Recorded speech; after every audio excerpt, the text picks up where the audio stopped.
Yeah, I'm petrified. I have crazy stage fright. I probably puked for like the first 2 or 3 years of improv before like every show. It's pretty intimidating to get on stage and make things up as you go. The fear is literally, will I know what to say? Will I blank? Will everyone hate me? Will I get booed off the stage? I think I'm more afraid now than I was when I first started improvising. Of course I have fear on stage. It's very vulnerable. Harry, you're a dummy! You're a dummy! I am so sorry.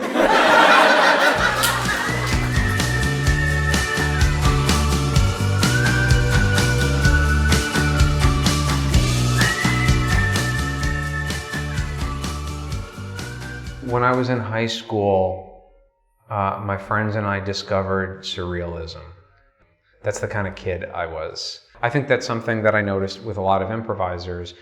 A lot of improvisers weren't the class clowns. A lot of improvisers were sort of the shy, funny ones. Growing up as a kid, I was not the center of attention. I was really much like a tertiary character in everyone's story. Even my own story, I was never like the main character. The funniest thing about my comedy career is that I have one at all. I remember when I was little, my Uncle Tony came and gave me and my little brother gifts, and he gave my little brother like one of those pocket like video games, and he gave me a dictionary, and like that's it, entirely everything you need to know about my childhood. I was actually really shy when I was very young and like a little bit weird. If I thought a joke was funny, I would laugh for like longer than is normal, to the point that it started to annoy people. Growing up, I was the class clown, but I grew up in like a very tiny place. So we didn't have like art and stuff. I was the only person like doing stuff like that then. So everybody else was like in 4-H and had cows and stuff. And I'm like, I'm doing this thing. I even went to college for general business. And then after that, I was like, I'm moving to New York to be an actor. Where's my fucking Uber driver?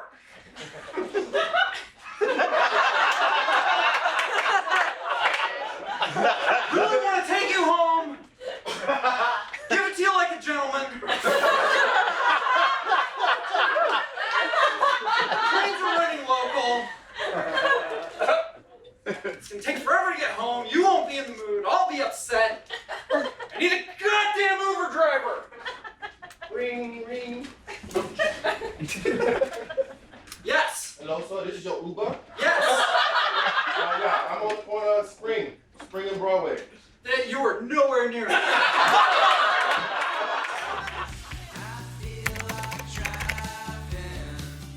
Describing improv to someone who doesn't have any idea what improv is a hard thing to do.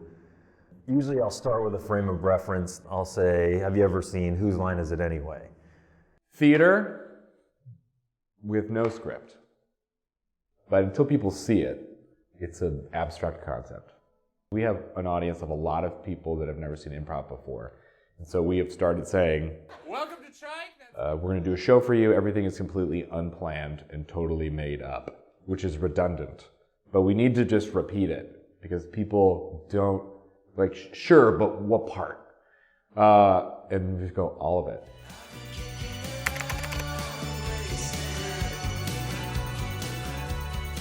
It's pretty intimidating to get on stage and make things up as you go. I'm afraid everything's going to go wrong. My teammates will hate me, I'll make all the wrong choices, I'll say something wildly offensive or inappropriate. Once the show has started, that all this goes away and it's just, what did they just say? When you first start improvising, the fear is literally, will I know what to say? Will I blank? Will everyone hate me? Will I get booed off the stage? I have crazy stage fright. I probably puked for like the first 2 or 3 years of improv before like every show. I'm very anxious until I'm on stage. Yeah, I'm petrified. And the shows where I'm not nervous, they're usually terrible shows.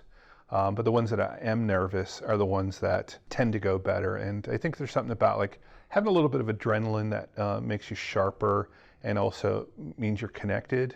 If I'm on stage, I am instantly aware of people in the audience not paying attention. I feed off of it and I react to it without actively thinking about it. And that's my fear, is that people are bored. because now I'm not cool. And nobody wants that. You can feel it when an audience is really watching you with interest. They don't have to say anything. They don't even have to laugh. You just feel it. All of a sudden, you just have this incredible state of attention where you're not really thinking about the next thing you're going to do. You're just alert.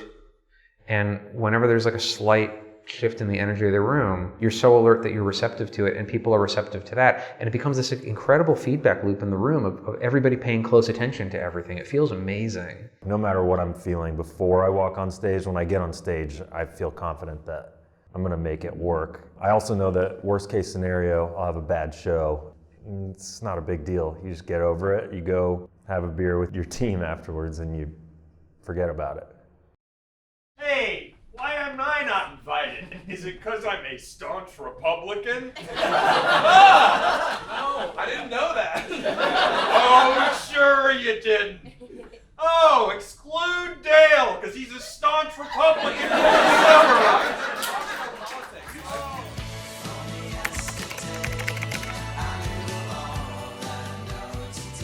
I guess the thing that lit the spark was the idea that you could just be creative and creating stuff on the spot without any sense of judgment or filter as to what ideas are good or bad. There was just nothing precious about it. I am not like a desk job person, as you probably can see. So I just like performing, and every time I go off to pursue something else, like under the radar, I get sucked back in to somebody's stage. So I must perform. That's why I do it. I hate it when people look at me. Walking down the street, if I go into a store, my whole mode is I'm not going to give you a reason to look this way. But if I know that 70 people have agreed to come to a room and look at me, they're just going to let me do my thing and they're going to be appreciative of it, is a dream come true. Every time before I get on stage, I feel like, oh, why am I doing this? Oh, I feel so nervous, this is going to be terrible. But when you really commit and try, you have these little moments where you can just inject joy into people's lives. You can just like connect and then sometimes do like just a line or a scene or a move or support, and it just makes, it changes the body chemistry of the people in the room. They're like, oh wow, I got to witness that, and no one else will ever see it again. It has this magic chemistry to it. Showing up for a show was always a miserable experience for me because I'm a very shy person. But then something else takes over. It's this muscle memory that as soon as you get out on the stage, you kind of feel parts of your brain come online and your body relaxes and you just have this connection with someone and you start to explore that connection. And then before you know it, you're in the middle of this pretend that's happening and you can't even remember how you got there. And it's a really incredible feeling. Well, Catcher in the Rye. Yes. Huh, yeah. Shall we? Let's. It's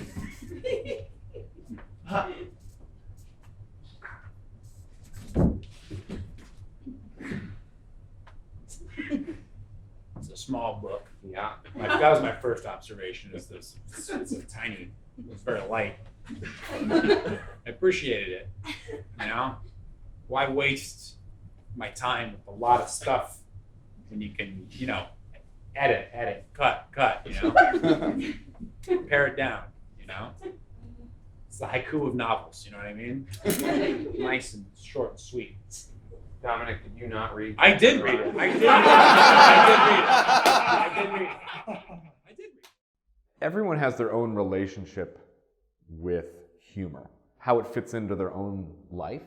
And most of the time, it becomes a tool for human beings to use comedy for whatever purpose. If you are funny, it's a benefit to get those around you to pay attention to. It makes you seem smarter, it makes you seem interesting, you're fun to be around.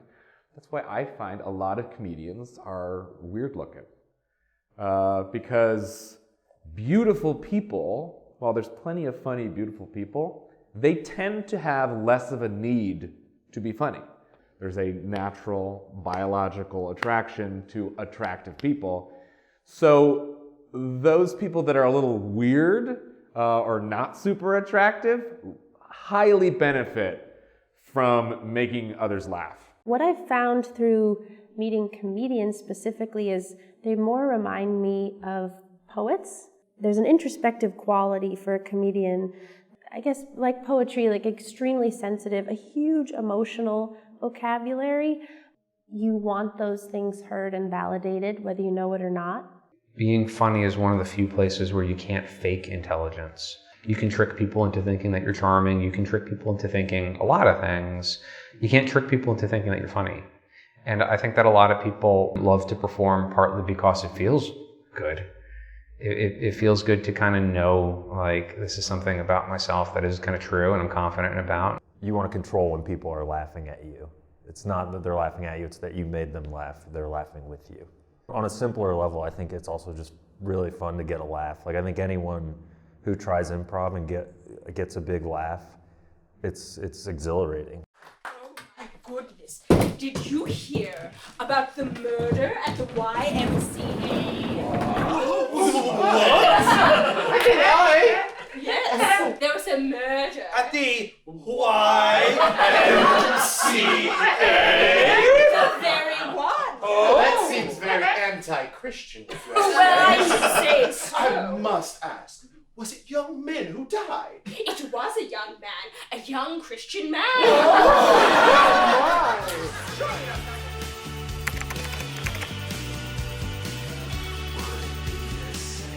It's completely magical that you are creating something in the room with that audience and it'll never happen again. And that's a really intimate experience that's not repeatable. I think seeing anything live is better. I mean, I feel that with music and theater. I think it's the process of watching everyone figure it out together, and it is like a big peekaboo. When we laugh at something, it is like a recognition of a shared experience or a shared truth.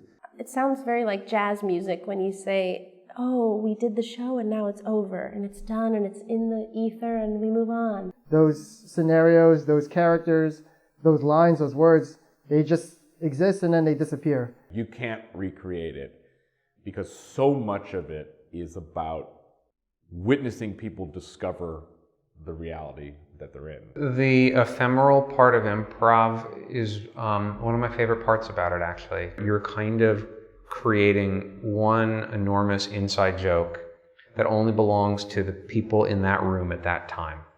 And when you walk away from it and you sort of know that we all contributed our part, we all contributed a part of our psyche and a part of our kind of soul to be here, it really does feel like this only belonged to us. Nobody outside this room will ever quite know what was special about that. It's very different from working on a script or a play or something where like you work forever on this one thing and you can produce it over and over and hone it and improve upon it. Being able to be present and not plan ahead, we're used to in our lives, like planning and controlling everything. That's why you gotta show up and show out and give it your all. Because you would never get this moment back, you would never get this show back, you would never get this scene back.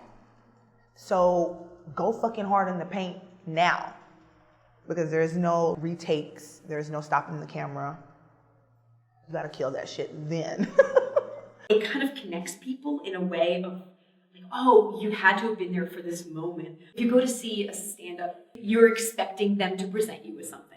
Whereas if I go to an improv show, I have no idea what's going to happen. You don't know. And I think we're all delighted if it goes well.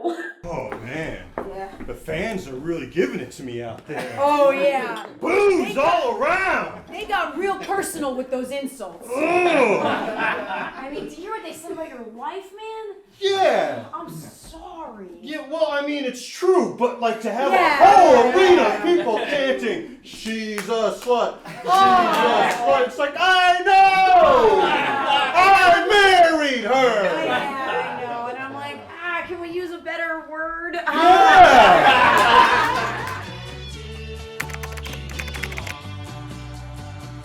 When you take an improv class, you'll see that everyone comes from so many different walks of life and everyone came in with a different intention.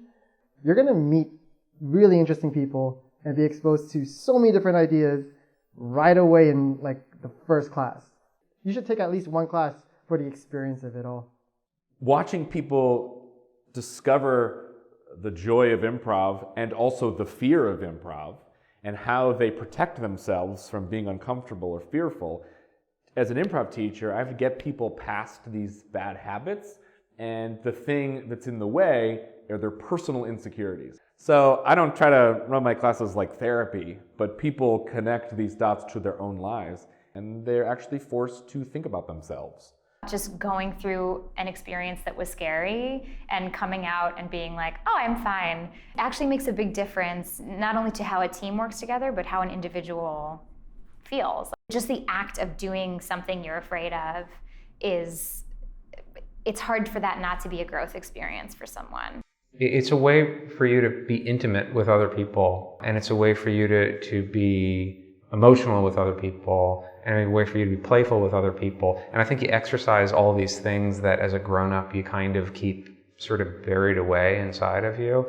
I have a theory that on some level people are attracted to show up to improv theaters and learn this stuff just because it gives you practice at face time. It gives you practice on how to just be with other people. You know, if you're not able to express yourself, and also if you're not able to connect with people, I think that's when you feel dissociated. And one of the great things about improv is it creates a sense of community because you have a bunch of people who are suddenly like sharing things with each other. And I think that's one of my favorite things about improv is like you can take failure and transform it into opportunity. If we could all kind of like walk around in life and be like, I messed up, and laugh about it, then we'd all be much healthier people. I really believe that everyone in the world would be happier if they took an improv class. In improv, there's like you can't really judge what you're getting from your scene partner because your full attitude is like, how can I make that great? Not how is that bad? And so I truly believe that if everyone could just be like a little bit more like that in the rest of their lives, which might start with taking an improv class, people would just be happier. I know that sounds like very rosy and corny, but I just think improv is great. If I had to convince you to take an improv class, I would say it's probably going to be the funnest thing you ever did in your life. If you're afraid of it, that's awesome, you know, because you get to do this scary thing and you realize it's no big deal. And who knows, you know, you might find that you really enjoy it and you're actually tremendous at it. Maybe you're the next big thing. Who knows?